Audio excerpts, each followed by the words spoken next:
Sakura science program. So ఇది Japan వాళ్ళు launch చేసినటువంటి ప్రోగ్రామ్ అండి. సో ఆయా దేశాలకు సంబంధించినటువంటి స్టూడెంట్స్ ఎవరైతే ఉంటారో వారు జపాన్లో బేసిక్గా షార్ట్ డ్యూరేషన్లో అతి తక్కువ కాలం ఉండి సైన్స్ రిలేటెడ్ ప్రోగ్రామ్స్ ఏవైతే ఉంటాయో ప్రాక్టికల్ నాలెడ్జ్ని పెంపొందించుకునే విధంగా ఈ సకురా సైన్స్ ప్రోగ్రామ్ని తీసుకురావడం జరిగింది.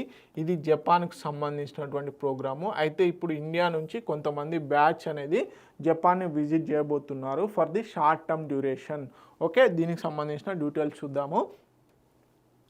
34 Indian students flagged off Japan for the program. Okay, Japan Asia, దీని యొక్క అసలు పేరు ఏంటి అంటే Japan Asia youth exchange program in science.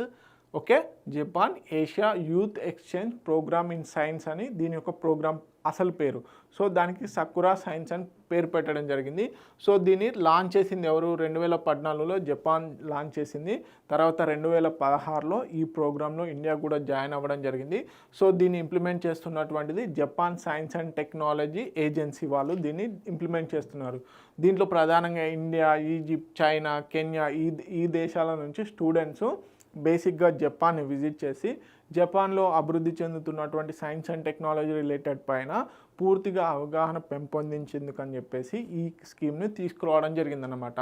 So దీని ద్వారా ఏంటి? Promote scientific curiosity and innovation among youth, strengthen cultural understanding and bilateral ties with Japan, provide exposure Japan scientific advancement and tradition. So దీని ద్వారా scientific curiosity పెంపొందించడమే కాకుండా Japan ఏ విధంగా ఆధునికంగా ముందుకెళ్తుంది science and టెక్నాలజీలో అని తెలుసుకోవడం కోసం అని చెప్పేసి ఈ ప్రోగ్రామ్ ఎంతగానో ఉపయోగపడుతుంది అనమాట.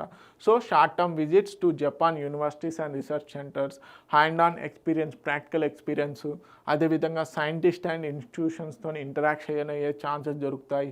అదేవిధంగా Japan culture, discipline and environmental ethics ఏ విధంగా ఉన్నాయని స్టడీ చేయడానికి విద్యార్థులలో క్యూరియాసిటీని పెంచేందుకు ఎంతగానో ఈ బేసిక్గా ఈ స్కీమ్ అనేది ఉపయోగపడుతుంది.